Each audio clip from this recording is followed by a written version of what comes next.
यवतमाळ जिल्ह्यातल्या भातुकली या छोट्याशा गावात अनुश्री नावाची एक शांत, अभ्यासू मुलगी राहत होती. 10वीची परीक्षा म्हणजे तिच्यासाठी आयुष्य बदलवणारा टप्पा होता. तिचे वडील गणेशराव शेतमजुरी करून संसार चालवत होते. अंगावर सदैव कष्टाचा वास, हातावर घट्टे, पण डोळ्यात मुलीबद्दल अपार प्रेम. अनुश्री, तू फक्त अभ्यास कर, माझं आयुष्य गेलं कष्टात, पण तुझं तसं जाऊ देणार नाही, हे त्यांचं नेहमीचं वाक्य असायचं. 27 फेब्रुवारीची ती सकाळ. 10वीचा पहिला पेपर मराठी होता. घरात हलकीशी धावपळ होती. आई शारदाताई देवासमोर दिवा लावत होत्या.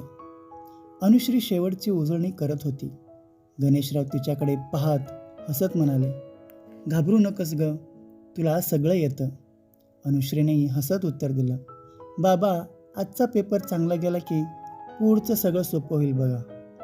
पण नियतीनं काही वेगळंच ठरवलं होतं. सकाळी 8:30च्या सुमारास गणेशरावांना अचानक छातीत तीव्र वेदना जाणवली. ते भिंतीला टेकून खाली बसले. श्वास जोरात चालू लागला. आई, बाबा, अनुश्रीचा आवाज घाबरून कापत होता. शेजारी धावत आले. गावच्या डॉक्टरांना बोलावण्यात आलं. काही मिनिटे सगळं धावपळीत गेलं आणि मग डॉक्टरांनी शांतपणे मान खाली घातली. हार्ट अटॅक, ते आता नाहीत. त्या एका वाक्यानं अनुश्रीचं विश्व तुटून पडलं. तिनं बाबांचा हात घट्ट पकडला. बाबा, उठा ना, आज माझा पेपर आहे, तुम्ही मला सोडून जाऊ शकत नाही. पण हात थंड झाला होता. घरभर आक्रोश उसळला. आई कोसळली. नातेवाईक जमू लागले. शोककळा दारात उभी राहिली. 10 वाजता पेपर होता. पण आता पेपर, अभ्यास, भविष्य सगळं कसं निरर्थक वाटत होतं. आईने डोळ्यात पाणी घेऊन विचारलं, बाळा, पेपरला जाणार का? अनुश्रीने मान हलवली. नाही आई, बाबा नसताना मला काही लिहिता येणार नाही, मी नाही जाणार. तिच्या आवाजात हट्ट नव्हता, ती पूर्णपणे तुटलेलं पण होतं. दरम्यान ही बातमी शाळेत पोहोचली. मुख्याध्यापक पाटील सरांना समजलं की त्यांची हुशार विद्यार्थिनी वडिलांच्या निधनामुळे पेपरला जाणार नाही. सर क्षणाचाही विलंब न करता तिच्या घरी पोहोचले. त्यांनी घरात प्रवेश करताच गणेशरावांच्या पार्थिवाला नम्र अभिवादन केलं. वातावरणात दुःख दाटून आलं होतं. अनुश्री कोपऱ्यात बसली होती, डोळे सुजलेले. पाटील सर तिच्या जवळ जाऊन बसले. अनुश्री, ती वर पाहत म्हणाली, सर, मी पेपरला नाही येऊ शकत. सरांचा आवाज कणखर पण मायेचा होता. मला माहीत आहे तुझ्यावर काय बीतते, पण मला सांग, तुझ्या बाबांचं स्वप्न काय होतं? ती रडत म्हणाली, मला शिकवायचं होतं, मोठं करायचं होतं. सर शांतपणे म्हणाले, मग आज जर तू पेपरला नाही गेलीस तर त्यांचं स्वप्न इथेच थांबेल. तू गेलीस तर त्यांचं स्वप्न पुढे चालेल. थोड्याच वेळात केंद्रप्रमुख मंगला मॅडम आणि शिक्षण अधिकारी रमेश देशमुख सरही आले.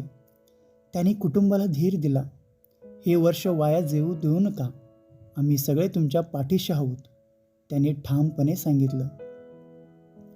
अनुश्रीचं मन 2 भागात तुटत होतं. एका बाजूला बाबांचा निशब्द पार्थिव, दुसऱ्या बाजूला त्यांचं आयुष्यभर जपलेलं स्वप्न. ती हळूच बाबांच्या जवळ बसली. त्यांच्या थंड हातावर आपलं कपाळ टेकवलं. मनात कुठेतरी आवाज आला, जा ग, माझ्यासाठी लिही. तिने डोळे पुसले, आईकडे पाहिलं. आईने अश्रूमधून मान डोलावली. जा बाळा, तुझे बाबा तुझ्यावर रागवणार नाहीत, उलट अभिमान बाळगतील. पाटील सरांनी स्वतःच्या गाडीवर तिला बसवलं. गाडी गावातून हळूहळू जाऊ लागली. रस्त्यावर लोक शांत उभे होते. अनुश्रीच्या हातात पेन होतं, पण मनात वादळ होतं. सर म्हणाले, आज तू विद्यार्थिनी म्हणून नाही तर एका बापाचं स्वप्न म्हणून जात आहेस. परीक्षा केंद्रावर सगळ्यांना परिस्थिती कळली होती. तिला विशेष परवानगी देण्यात आली. ती तिच्या बाकावर बसली. प्रश्नपत्रिका हातात आली. पहिलाच निबंधाचा विषय होता, स्वप्न आणि संघर्ष. तिचे डोळे भरून आले, पण यावेळी ती रडली नाही. तिने पेन उचललं. पहिला शब्द लिहिताना तिच्या मनात बाबांचा चेहरा होता. प्रत्येक वाक्यात तिचं दुःख उतरलं. पण त्याहून मोठी जिद्द उतरली. 3 तास ती जग विसरून लिहत राहिली. पेपर संपला. ती बाहेर आली. पाटील सर उभे होते. कसं झालं? त्यांनी विचारलं. ती हलकंसं म्हणाली, बाबांसाठी लिहिलं. घरी परतल्यावर अजूनही बाबांचं पार्थिव तसंच होतं. तिने त्यांच्या जवळ बसून हळूच म्हटलं, बाबा, मी पेपर दिला. तुमचं स्वप्न मी थांबू देणार नाही. तिथून पुढे अनुश्रीच्या वडिलांचं अंतिम संस्कार करण्यात आले. त्या दिवशी अनुश्रीने जरी उत्तरपत्रिकेवर शब्द लिहिले तरी या शब्दांना बळ देणारा हात होता पाटील सरांचा. शिक्षक म्हणजे फक्त धडे शिकवणारा व्यक्ती नसतो, तो विद्यार्थ्यांच्या आयुष्याच्या वळणावर उभा राहून योग्य दिशा दाखवणारा दीपस्तंभ असतो.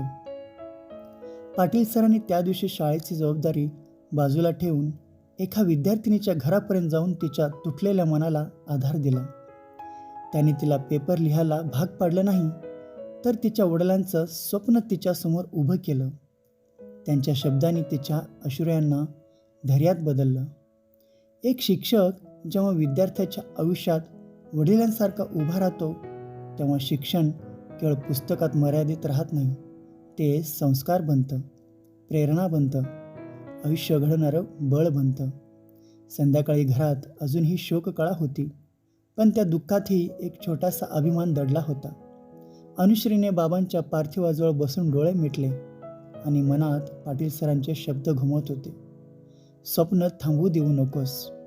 त्या दिवशी एका मुलीने पेपर दिला, पण खरं पाहता एका शिक्षकाने तिचं आयुष्य वाचवलं. बाबांचा हात निसटला, पण सरांचा आधार मिळाला. आणि म्हणूनच शिक्षक म्हणजे केवळ गुरु नव्हे, तर संकटात उभा राहणारा खरा मार्गदर्शक असतो.